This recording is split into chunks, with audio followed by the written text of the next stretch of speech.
ನಿನ್ನೆ ಅಷ್ಟೇ ಪ್ರಮಾಣ ಸ್ವೀಕರಿಸಿದ ಡಿ ಕೆ ಶಿವಕುಮಾರ್ ನೇತೃತ್ವದ ಸರ್ಕಾರ, ಅವರೇ ಮುಖ್ಯಮಂತ್ರಿ, ಅವ್ರು ಸರ್ಕಾರ ಅಂತ ಹೇಳ್ಬೇಕಾಗತ್ತೆ. 13 ಜನ ಮಿನಿಸ್ಟರ್ ಆಗಿದ್ದಾರೆ, ಅವ್ರ ಖಾತೆಗಳು ಹಂಚಿಕೆ ಆಗಿದೆ. ಅದೇ ಜಲಸಂಪನ್ಮೂಲ ಇಲಾಖೆ ಕೊಟ್ಟಿದ್ದಕ್ಕೆ ಸಿಟ್ಟಾಗಿದ್ದಾರೆ ರಾಮರೆಡ್ಡಿ. ಬೆಂಗಳೂರು ನಗರಾಭಿವೃದ್ಧಿ ಸಚಿವ ಸ್ಥಾನ ಕೇಳಿದೆ. ಈಗ GP ಎಲೆಕ್ಷನ್ ಬರುತ್ತೆ ಅಂತ ಪಾತ್ರ ವಹಿಸಿ ಅಂತೇಳಿ ಕಿಂಗ್ ಮೇರ್ ಹಾಕಿದೆ ಅಂತೇಳಿ ನಿಮ್ಗೆ ಕೊಟ್ಟಿಲ್ಲ ಅಂಥೇಳಿ ರಾಜೀನಾಮೆ ಪತ್ರ ಬರೆದ್ಬಿಟ್ಟು ಜೋಬಲ್ಲಿ ಇಟ್ಕೊಂಡು ಅದನ್ನ ಕೊಡೋಕೆ ಹೋಗಿದ್ದಾರೆ ಡಿ ಕೆ ಶಿವಕುಮಾರ್. ಅದು ನರದ ಮೇಲೆ ಮುಚ್ಕೊಂಡು ಅವ್ರಿಗೇನೋ ಬೈದಿದೆ, ಸ್ವಲ್ಪ ಸುಮ್ಕಿರಿ ಸರ್ ಅಂತೇಳಿ.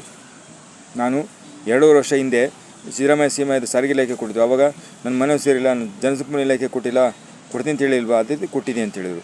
ಈ ಜಲಸಂಪನ್ಮೂಲ ಇಲಾಖೆ ಏನೋ ಇದು ನೋಡಿ ಇಷ್ಟು ಇದೆ, ಆಪ್ರೇಷನ್ ಇದು. ಅದಕ್ಕೆ ಮುಂಚೆ ಜಲಸಂಪನ್ಮೂಲ ಇಲಾಖೆನೇ ಬೇಕು ಅಂತೇಳಿ ನನಗೆ ನನ್ನ ವಹಿಸಿದ ಜಲಸಂಪನ್ಮೂಲ ಇಲಾಖೆನೇ ಬೇಕು ಅಂತ ನಾನು ವಿರೋಧಿ ರಮೇಶ್ ಜಾರಕಿಹೊಳಿ BJP ಸರ್ಕಾರ ಬಂದಾಗ ಅವರು ವಹಿಸ್ಕೊಂಡಿದ್ದ. ರಾಜೀನಾಮೆ ಕೊಟ್ಟಾದ್ಮೇಲೆ ಮತ್ತೆ ನನಗೂ ಅದೇ ಬೇಕಾದ್ರೆ ನಾನು ವಹಿಸ್ಕೊಂಡಿದ್ದೀನಿ. ಇದಕ್ಕಾಗಿ ನೀವು ನಿಭಾಯಿಸಿ ಪ್ರತಿಷ್ಠಿತ ಇಲಾಖೆ ಅಂತ ಹೇಳಿದರೆ, ಸಚಿವ ಅಂತ ಹೇಳಿದರೆ. ಆದರೂ ಏನು ಮಾಡಿದರೂ ಗೊತ್ತಿಲ್ಲ. ರಾಮರೆಡ್ಡಿ ಸುಮ್ಮನೆ ಇದ್ದಾರೆ. ಆದರೆ ರಾಮರೆಡ್ಡಿ ಅರ್ಥ ಮಾಡ್ಕೋ, ಜಲಸಂಪನ್ಮೂಲ ಇಲಾಖೆ ಭಾಳ ಪ್ರಮುಖ ಸ್ಥಾನ. ನಿಮ್ಮ ಬರೀ ಬೆಂಗಳೂರಿಗೆ ಸೀಮಿತ ಅಲ್ಲ ನೀವು ಇಡೀ ರಾಜ್ಯಕ್ಕೆ ನೀವು ಸಚಿವರು. ನಿಮ್ಮ ಬಯಸ್ತಿದೆ, ನೀವು 8 ಬಾರಿ ಶಾಸಕರಾಗಿದ್ದೀರಾ, ನೀವು ಮುಖ್ಯಮಂತ್ರಿ ಆಗುವಂಥ ಲೆವೆಲ್ನಲ್ಲಿ ನೀವು ಬೆಂಗಳೂರಿಗೆ ಸೀಮಿತ ಆಗಬೇಡಿ, GP ಎಲೆಕ್ಷನ್ ಇಲ್ಲ ಸೀಮಿತ ಆಗಬೇಡಿ. ರಾಜ್ಯ ಜಲಸಂಪನ್ಮೂಲ ಇಲಾಖೆಯನ್ನು ದಯವಿಟ್ಟು ಸ್ವೀಕರಿಸಿ. ಆಮೇಲೆ ಕೃಷ್ಣ ಬೈರೇಗೌಡ ಕಂದಾಯ ಇಲಾಖೆನೂ ಕೊಟ್ಟಿಲ್ಲ ನನಗೆ. ಇವ್ರಿಗೆ ಪರ್ಮಿಷನ್ ಕೊಟ್ಬಿಟ್ಟಿದ್ದಾರೆ. ಕಂದಾಯ ಇಲಾಖೆ ಪರ್ಮಿಷನ್ ಇದು ಡಿಮೋಷನ್. ಯಾಕೆಂದರೆ ಗೃಹ ಸಚಿವ ಸ್ಥಾನ ಪ್ರಿಯಾಂಕರ್ ಕೊಟ್ಟಿದ್ದಾರೆ. ಪ್ರಿಯಾಂಕರ್ ಕೊಡಿ ತಪ್ಪು, ನಾನು ಹೇಳ್ತೀನಿ. ಪ್ರಿಯಾಂಕರ್ಗೆ ಜೂನಿಯರ್ಗೆ AC ಅಧ್ಯಕ್ಷ ಅಮೆರಿಕನ್ ಕರಿಯಮ್ಮ ಅಂತ ಗೃಹ ಸಚಿವನ ಕೊಟ್ಟಿದ್ದಾರೆ. ಅದು ತಪ್ಪು. ಗೃಹ ಸಚಿವ ಅಂತನ ಮುಖ್ಯಮಂತ್ರಿ ಬಿಟ್ಟು ಎರಡನೇ ಅಂತಾರೆ ಉಪಮುಖ್ಯಮಂತ್ರಿಯಾಗಿ.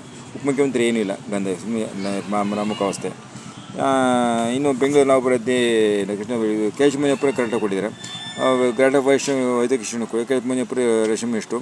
UT ಖಾದರ್ಗೆ ಆರೋಗ್ಯ ಸಚಿವನ ಕೊಟ್ಟಿದ್ದಾರೆ. ಓಕೆ. ಬರೀ ಸುರೇಶ್ಗೆ ಸಾರಿಗೆ ಇಲಾಖೆ ಕೊಟ್ಟಿದ್ದಾರೆ. ಓಕೆ.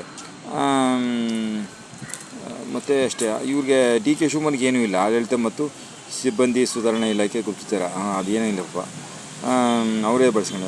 ಡಾಕ್ಟರ್ ಯತೀಂದ್ರಿಗೆ ನಾವು ಬೆಂಗಳೂರು ನಗರಾಭಿವೃದ್ಧಿ ಮತ್ತು ಹಿಂದುಳಿದ ವರ್ಗ ಖಾತೆ, ಹಿಂದುಳಿದ ವರ್ಗಗಳ ಕಲ್ಯಾಣ. ಓಕೆ, ಅವರು ಕೊಟ್ಟಿದ್ದಾರೆ. ಸೊ ಏನಪ್ಪ ಅಂದರೆ ಯಾರಿಗೂ ಡಿಮೋಷನ್ ಮಾಡಿಲ್ಲ. ಡಿ ಕೆ ಶಿವಕುಮಾರ್ ಕರೆಕ್ಟಾಗಿ ಮಾಡಿದ್ದಾರೆ. ಏನು ಮಾಡಿ ಅವರ ರಾಮನಗರ ಅರ್ಥ ಮಾಡಬೇಕು. ಇವಾಗ ಅವರು ಜಲಸಂಪನ್ಮೂಲ ಇಲಾಖೆನ ವಹಿಸ್ಕೋಬೇಕು. ಬೆಂಗಳೂರಿನ ಅಭಿವೃದ್ಧಿ ಎಲೆಕ್ಷನ್ ಆದಮೇಲೆ ಏನೂ ಇಲ್ಲ. ಅದು ಅದರಿಂದ ರಾಜ್ಯಕ್ಕೆ ಸಚಿವರು ನೀವು ಬರೀ ಬೆಂಗಳೂರಿಗೆ ಸೀಮಿತ ಇಲ್ಲ, ಅರ್ಥ ಮಾಡ್ಕೋಬೇಕು. ಆಮೇಲೆ ಇವರು ಕೃಷ್ಣ ಬೈರೇಗೌಡರು ಅರ್ಥ ಮಾಡ್ಕೋಬೇಕು. ಅವರು ಸ್ವಲ್ಪ ವಹಿಸ್ಕೋಬೇಕು. ಬೆಂಗಳೂರಿನ ಅಭಿವೃದ್ಧಿ ವಹಿಸ್ಕೋಬೇಕು, ಇನ್ನೇನಿಲ್ಲ.